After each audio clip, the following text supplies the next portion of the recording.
बिस्मिल्लाहिर्रहमानिर्रहीम। नाज़रीन, मैं शेख वकास अकरम शो के साथ आज हाजिर हूँ। आज की इस नशिस्त में हम बात करेंगे जो बदतमीज़ी आज नेशनल असम्बली ऑफ पाकिस्तान में हुई है, वो जो हुल्लड़बाजी, वो जो गालम गलोच, वो जो एक दूसरे पर बजट बुक्स फेंकी गई हैं, आज हम इस पर बात करेंगे और हम ये देखेंगे कि उसका तारीख़ी तनाजुर क्या है, ये कौन लोग हैं जो ये बदतमीज़ी कर रहे हैं, क्या ये दानिस्ता तौर पे ये करते हैं या इनकी पार्टीज़ इनको इस पे जो है तैयार करती है, क्या ये लोग इतने ही बेखबर हैं कि इन्हें कोई देख नहीं रहा, क्या इन्हें अपने हलकों के उन अवाम का जो वोट है जो इनको मिला है, क्या उसकी इज़्ज़त का भी ख्याल नहीं है, क्या इन्हें ये भी नहीं पता कि हर नुमाइंदा अपने हलके की तस्वीर होता है, क्या किसी हल्के की तस्वीर इतनी बदसूरत हो सकती है कि वो कौमी असम्बली में खड़े हो के एक दूसरे की माओं बहनों के हवाले से गालम गलोच करें।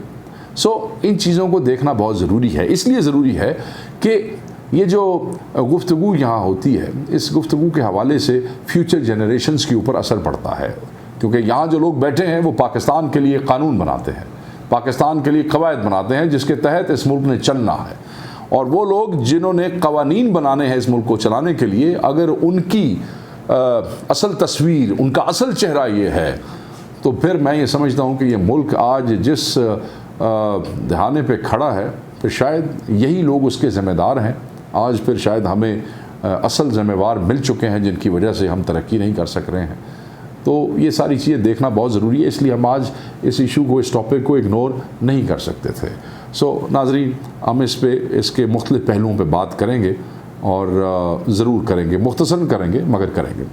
नेशनल असम्बली ऑफ पाकिस्तान मुल्क का सबसे मोतबर इदारा, जिसकी पेशानी पे कलमा तय्यबा ला इलाहा इल्लल्लाह मुहम्मदुर रसूलुल्लाह लिखा हुआ है, और जिस ऐवान की छत आयात कुरानी से मुज़य्यन है, जो इस बात का ऐलान है कि इस ऐवान में कुरान और सुन्नत के ख़िलाफ़ कोई बात नहीं होगी, मगर अफसोस अफसोस रियासत मदीना का नारा बुलंद करने वाली हुकूमत, और सिर्फ हुकूमत नहीं, मैं रियासत मदीना का नारा बुलंद करने वाली हुकूमत ही सिर्फ नहीं कहूँगा, क्योंकि दूसरी तरफ एक मुसलमान मुल्क की अपोजिशन भी मौजूद थी जो हमेशा अपने आप को इस मुल्क में राइट की क़ुव्वतों के साथ जो है एफिलिएट करती रही है, हमेशा मजहबी क़ुव्वतों के साथ जो है वो खड़े होते रहे, और बहुत से मजहबी क़ुव्वतों के लोग आज भी अपोजिशन में शामिल हैं, मजहबी जमातें अपोजिशन में शामिल हैं।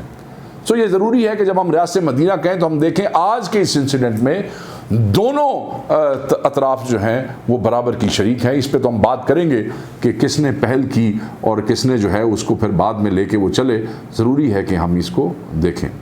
वफाकी वज़रा और हुकूमत और अपोजिशन अरकान ने इस मुक़द्दस इदारे में जो ज़बान इस्तेमाल की, जो तर्ज़ अमल इख्तियार किया, इसने कौम के संजीदा फ़िक्र लोगों के सर को शर्म से झुका दिया है। इन लोगों ने पार्लिमानी और गैर पार्लिमानी का फ़र्क मिटा दिया है। ये फ़र्क क्या है पार्लिमानी और गैर पार्लिमानी का? हम आम फहम ज़बान में एक दूसरे को बात करते हैं जब कोई आदमी बेहुदा या गैर महज़ब गुफ्तगू कर रहा हो या गालम गलोच कर रहा हो, छोटे बड़े का लिहाज किए बगैर गुफ्तगू करता चला जा रहा हो, तो हम उसको आम फहम ज़बान में पाकिस्तान में कहते हैं कि यार पार्लिमानी गुफ्तगू करो और गैर पार्लिमानी गुफ्तगू ना करो। गैर पार्लिमानी गुफ्तगू क्या है? वो गुफ्तगू जो महज़ब नहीं है, वो गुफ्तगू जो बेहुदा है, वो गुफ्तगू जिसमें गालम गलोच है, जिसमें छोटे बड़े की शर्म नहीं है, जिससे तहज़ीब का कोई ताल्लुक़ नहीं है। और पार्लिमानी गुफ्तगू क्या है? जो कि महज़ब है। मैं ये समझता हूँ कि आज की इस कार्रवाई में पार्लिमानी गैर पार्लिमानी का तो फ़र्क ही ख़त्म हो गया, बल्कि ये लफ्ज़ ही बेमाना हो गया है। क्या बच्चों को बताओगे गैर पार्लिमानी क्या होता है? मैं ये समझता हूँ कि अगर ये पार्लिमानी है जो आज पार्लियामेंट में हुआ है, तो फिर अल्लाह बेहतर जाने कि गैर पार्लिमानी क्या है। मगर ये शर्मनाक ज़रूर था। पार्लिमानी और गैर पार्लिमानी की बहस में हम इसको नहीं ले जाते हैं, क्योंकि लफ्ज़ मानी खो बैठा है अपने। बजट दस्तावेज़ को उठा कर एक दूसरे पर फेंक रहे हैं, ये सोचे बगैर कि इसमें क्या हो सकता है। अल्लाह का नाम हो सकता है, उसके रसूल अल्लाह सल्लल्लाहु अलैहि वसल्लम का नाम हो सकता है। इंतहारी बाज़ारी ज़बान इस्तेमाल करना, ये भी ख्याल ना करना कि इस ऐवान में ख़वातीन भी मौजूद हैं, ये भी ख्याल नहीं किया कि ये कार्रवाई करोड़ों अवाम देख रहे हैं, ये भी ख्याल नहीं किया कि इन दस्तावेज़ात में अल्लाह और उसके रसूल अल्लाह सल्लल्लाहु अलैहि वसल्लम का नाम भी हो सकता है। ये लोग रोज़े महशर अल्लाह को क्या मुंह दिखाएंगे, ये मुंतखब अराकीन आइंदा नस्लों को क्या सबक दे रहे हैं। काश इस ऐवान में कोई दीनी हमीयत रखने वाला रुकन होता, वो इस तमाशे का हिस्सा बनने की बजाय इसके ख़िलाफ़ आवाज़ उठाता। मैं एक वाक़या आपको बताता चलूँ, ये उस दौर की बात है जब मैं पहली दफ़ा MNA बना और एक बहुत बड़ी अपोजिशन मौजूद थी MMA की, जिसमें बहुत बड़े बड़े उलमाए कराम मौजूद थे, बहुत बड़े बड़े हर मकबा फ़िक्र से ताल्लुक़ रखने वाले जो है वो वहाँ पे मौजूद थे, और ख़ुसूसन हर फ़िरका से ताल्लुक़ रखने वाले उलमा मौजूद थे MMA में। और वहाँ एक बहुत बड़ा जो है गुनाह सरजद हुआ, फ़र्ते जज्बात में आके। यही बजट डॉक्यूमेंट जो होता है ना, एक 6-7 किताबों का एक बंडल होता है, उसमें पिंक और ग्रीन कलर की, और इकनॉमिक सर्वे ऑफ पाकिस्तान भी होता है। ये लोग आए, बजट का ही टाइम था, इन्होंने ऐसे बुक्स मारनी जो है वो शुरू की एहतजाजन, और थोड़ी देर बाद एक साहब उठे जो कि बारिश थे, और उन्होंने उसको फाड़ा और उठा के फेंक दिया। तो उस डॉक्यूमेंट में जो है कोई 13-14 जगह पे अल्लाह ताला की ज़ात का नाम था, कहीं बिस्मिल्लाह के हवाले से, कहीं अल्हम्दुलिल्लाह रब्बिल आलमीन के हवाले से, कहीं कुछ आयात के हवाले से। और इन लोगों ने उठा के उसको जब टुकड़े करके फेंका तो वो ज़मीन पे गिरा। और मुझे याद है कि मैं न रह सका और मुझे खड़े होकर वो तकरीर करनी पड़ी, जो शायद आज भी आप लोग जो है वो मुख्तलिफ़ अदवार में जब भी ऐसा कोई सिलसिला बनता है सुनते हैं।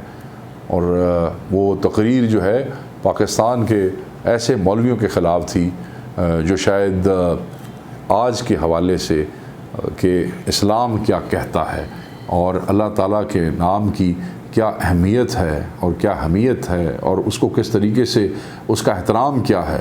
तो वो एक वहाँ पे जिस वक़्त मैंने तकरीर शुरू की तो अचानक पूरी की पूरी असम्बली, अपोजिशन क्या है, गवर्नमेंट क्या है, सब मेरे पीछे आके खड़े हो गए। और वो जितने भी बुज़ुर्ग वहाँ पे मौजूद थे उनको अपनी गलती का एहसास हो गया, और बाद में एक एक ने आके मुझसे माजरत की।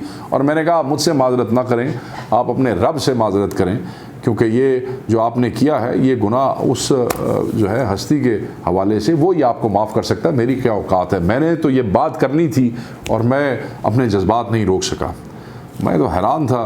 बहरहाल एनीवे, ऐवान में सीटियां लेकर, आज मैं सीटियां सुनता रहा, ऐवान में सीटियां लेकर आना, इस बात का इजहार करना कि ये सब कुछ दानिस्ता तौर पर किया गया है। देखें सीटियां, कौन सा MNA घर से बजट इजलास में सीटियां लेके आता है? तुसी MNAs हो कि उत्थे ट्रैफिक पुलिस से भर्ती हो गए हो? हाँ, वहाँ पे आप खड़े हुए हैं और वहाँ ला के जो है वो आप सीटियाँ बजा रहे हैं। कोई आपको इज़्ज़त नहीं है, कोई आपको ख्याल नहीं है, एहतराम नहीं है। मतलब है कि छिछोरों की तरह आपके मुंह में वो सीटियाँ कोई इधर से बजा रहा है, कोई गंदे नारे लगा रहा है, कोई बेहुदा गालियाँ निकाल रहा है। नाज़रीन, कहने को तो ऐवान में ये सब कुछ नया नहीं है, पहले भी कई असम्बलियों में ऐसा हुआ है। इस ऐवान के हवाले से मैं बात कर रहा हूँ। आपको मैं एक और वाक़या याद दिलाऊँ कि जनरल मुशर्रफ की जब असम्बली थी और मुस्लिम लीग काफ अपनी हुकूमत में थी, बहुत बड़ी अपोजिशन थी, एक वोट से हुकूमत बनी थी, MMA वाले बड़े ज़ोर में थे। तो उस वक़्त तैयार किया जाता था, एक शख्स को तैयार किया जिसका नाम तारिक था, को साहिवाल से MNA था, कि भाई तुमने आज ऐसी तकरीर करनी है कि मौलवियों को आग लग जाए। वो आया MNA, उसने तकरीर की, उसने तकरीर ऐसे कोई जज्बाती उसमें शुरू की, और वहाँ एक ख़ास मौके पे आके उसने कहा भाई ये तो वो मौलवी हैं जो पोर्न मूवीज़ देखते हैं और बेहुदा और गंदी फिल्में देखते हैं होटलों के कमरे में, और फलां। अचानक सारी अपोजिशन को आग लग गई, वहाँ पे नारेबाजी शुरू हो गई। उन्होंने गुस्से में आके वहाँ से बाइकआउट किया, वॉकआउट किया, बाहर चले गए, और बजट पीछे से पास हो गया है जी। तो ये तैयारियां भी करवाई जाती हैं ये सोचे समझे बगैर कि जिस हॉल के नीचे आप जा रहे हैं। मैं आपको बताता चलूँ, मैं उस वक्त असम्बली का हिस्सा नहीं था जब ये तारिक MNA साहब ने ये बकुआ किया। पुराने दौर में आप देख लें, जो 80s की बातें हैं, 90s की बातें हैं, मोहतरमा बेनज़ीर की हुकूमत रही या मियाँ साहब की हुकूमत रही, एक दूसरे के साथ मार धाड़, गालम गलोच, बदतमीज़ी अपने अरूज के ऊपर थी। वो हमारे फैसलाबाद से रुकन थे, मेरे आबिद शेर अली के वालिद चौधरी शेर अली साहब बड़े दबंग आदमी थे, बुजुर्ग जो थे, अभी भी बड़े तकड़े हिम्मत वाले हैं, मशहूर थे लड़ने लड़ाने के लिए। बंदे को फड़ लेते सर जनाब पिछों, किसी को गिरबान दूँ तो किसी को बाला दूँ। एक और राव साहब थे, उनके साथ तो वो मेरे ख्याल में पीपल्स पार्टी या नून लीग के थे। जब लड़ाई हुई तो उनकी कमर में इतनी चोट लगी कि बाकायदा तौर पे उनकी कमर के 4 ऑपरेशन हुए, उसके बाद स्ट्रेचर के ऊपर उनको वहाँ से लेके जाया गया। ये इसी आपकी इस असम्बली की बात कर रहा हूँ। इसी असम्बली के अंदर माइक भी टूटते रहे हैं, इसी असम्बली के अंदर बहुत अजीब अजीब वाक़यात होते रहे हैं। हमारे हनीफ अब्बासी जो थे वो मुशर्रफ दौर में अपोजिशन की तरफ से हर चौथे दिन किसी न किसी के गले पड़ जाते थे, वहाँ लड़ाई हो जाती थी, तमाशा हो जाता था। और या अपोजिशन का कोई हिडन मकसद पूरा हो जाता था या हुकूमत का कोई हिडन मकसद पूरा हो जाता। तो ये तमाशे इस असम्बली में चलते रहे हैं। ये वही असम्बली है जहाँ आपके MNA जो है वो ख़वातीन मेंबर्स को ख़त भी लिखते रहे सिंध असम्बली में, और फिर वो लड़ाइयाँ भी हुई, और फिर उसे लतर पौला भी आए थे, MPA साहब लतर भी पाए थे। अजीब अजीब वाक़यात हैं, क्या क्या आपको सुनाओ, नुमाइंदे आपके हैं, कहीं आप बुरा ना मना जाए। दुनिया के बहुत से मुल्कों में ये तमाशा होता रहा है। आप हांगकॉन्ग की मिसाल ले लें, आप अफ्रीका की ले लें। इस हवाले से सिर्फ एशिया या अफ्रीका के ममालिक की पेश नहीं बल्कि यूरोपीय ममालिक में भी मनाजिर देखने को मिल जाते हैं। इंडिया में तो इस हवाले से बाकायदा कैंपेन चलाई गई है। इंडिया की तो असम्बली में मुझे याद है एक खातून ने स्पीकर को जूती दे मारी, स्पीकर ने रोना शुरू कर दिया। यहाँ हांगकॉन्ग का मैं जिक्र कर रहा था, कुंग-फू स्टाइल की वहाँ पे जनाब जूडो कराटे टाइप की जो है वो वहाँ पे लड़ाइयाँ जो है वो शुरू हो गई, और मार कुटाई। और ये अफ्रीका वाले तो बिल्कुल ही बादशाह लोग ने चुक के बंदे बार सड़ देंगे। रशियन पार्लियामेंट में ऐसा होता रहा, तो ये होता रहा। बट उसकी एक लाइन भी मौजूद है। हिंदुस्तान में जब इस तरह के झगड़े बहुत ज़्यादा हो गए, हमारा दुश्मन मुल्क है, बिल्कुल मैं खुल के कहूँगा कि हमारा दुश्मन मुल्क है, वहाँ पे उनका एक ऐड मुझे देखने को मिला। एक स्कूल टीचर जो है वो या यूनिवर्सिटी टीचर या कॉलेज टीचर, उसने कहा कि यार ये इक्वेशन है, ये इशू है, इसको आपने रिजॉल्व करना है। तो ये क्लास एक पार्लियामेंट के तौर पे है, आप अपोजिशन बन जाएं और आप गवर्नमेंट बन जाएं और आप उसी तरह बिहेव करें जैसे अपोजिशन गवर्नमेंट करती है, और एक बच्चा जो है वो उसको इशू को रेज करे। वो टीचर बैठे तो जनाब लोगों ने, बच्चे उठे और एक दूसरे को लितर पौला शुरू कर देता, डांगा मारनियाँ शुरू कर देती हैं, कपड़े फाड़ने शुरू कर दिए, किताबें खींच ली, एक ने टीचर का माइक लिया और दूसरे को दे मारा, और एक जनाब मोबाइल के ऊपर बैठ गए कुछ देखने के लिए। और बाद में पता चला कि वो क्या देख रहे हैं, पोर्न मूवीज़ देख रहे हैं। और वो क्या बता रहे थे, क्योंकि हिंदुस्तान की असम्बली के अंदर उनके 2 मेंबर लेजिस्लेटिव असम्बली जो है वो पोर्न देखते हुए पकड़े गए। So this is what these youngsters are learning from you. तो वो इंडिया की एक अखबार ने अपने सियासतदानों को ये मैसेज दिया कि दुनिया तुम्हें देख रही है, तो तुम उस तरह से पेश आओ जो तुम्हारी यूथ को और तुम्हारी यंग जनरेशन को इफ़ेक्ट करे, ना कि उनको डिस्ट्रॉय करे। सो मैं ये समझता हूँ कि आप पाकिस्तानी सियासतदानों को भी ऐसे बिहेव करना चाहिए कि आपकी जनरेशन आपसे सीखे, ना कि बदतमीज़ी, बेहूदगी। यही मुँह से माँ बहन की गालियाँ निकाल रहे हो, अल्लाह माफ़ करे, ये बहुत बड़ा गुनाह है। और इसी मुँह से जो है फिर बह के रियासत मदीना दी सानू कहानियाँ सुनाते हो, कुछ बैलेंस करो यार थोड़ा अपनी ज़िंदगी दे विच। अगर बुजुर्ग सियासतदान शेख रुहेल ने को बात कर दी थी, गाली निकाल दी थी, तो वो जो अगला नौजवान था अली नवाज अवान, उसको चुप कर जाता।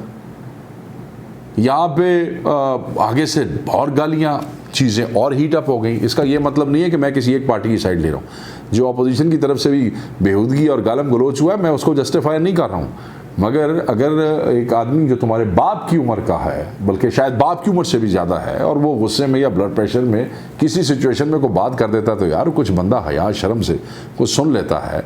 और बीच में वो हमारे भाई मुराद सही साथ टपक पड़े। वो अल्लाह के बंदे, ठीक है रफ्तार आपकी बहुत ज़्यादा है, आप बड़ी जल्दी, वो कहते हैं 200 किलोमीटर की रफ्तार से आप फेडरल मिनिस्टर बन गए हैं। मगर आपसे कोई पूछे कि जिम्मेदारी कितनी बड़ी है, कोई किसी ने सच कहा है कि जिम्मेदारियों से कद नहीं बढ़ जाते, जिम्मेदारियों से आपका रुतबा नहीं बढ़ जाता, या ओहदे जो है ना वो आपके सियासी कद नहीं बढ़ा दिया करते। यार तुम फेडरल मिनिस्टर हो, ना कि एक दूसरे की ठोड़ी पकड़ो, उसको मनाओ कि यार ये गलत बात है, दूसरे को रोको, ऑपोजिशन और गवर्नमेंट में सुलह सफाई कराओ। तुसी भी जनाब टेबल पे चढ़ के तो किताबा मारनियाँ शुरू कर देते नहीं। ये फेडरल मिनिस्टर का काम है, वफाकी वजीर का काम है। इसके बाद है क्या, इसके बाद वजीर आजम है। ये आपको किसी ने सिखाना है? इसी तरह जब चीज़ें ऐसे मिल जाती होती हैं ना, बगैर मेहनतों के, बगैर हिसाब किताब के, तो यही हशर होते हैं उन चीज़ों के, जिस तरह तुम लोग उदों की और जो रुतबों के साथ जो बैठ के कर रहे हो। मैं तो बहुत दुखी हूँ इस बात पे। आपको ऐसे नहीं करना चाहिए था। This is below being the federal minister. मैं इनके बारे दोनों साइडों पर ये जो गालियाँ निकालने देखे ना, दूसरी तरफ रान सनाउल्लाह वो शहबाज शरीफ के साथ खड़ा रहा, नहीं हिला वहाँ से। इधर से शफकत महमूद को देख लें, नहीं हिला। शाह महमूद को देख लें, वैसे तो बड़ी कहानियाँ सुना रहा है आजकल शाह महमूद, नहीं हिला वहाँ से। जो भी संजीदा थे नहीं हिले। दोनों अतराफ से सिर्फ पार्लिमानी शोरे उछल रहे थे।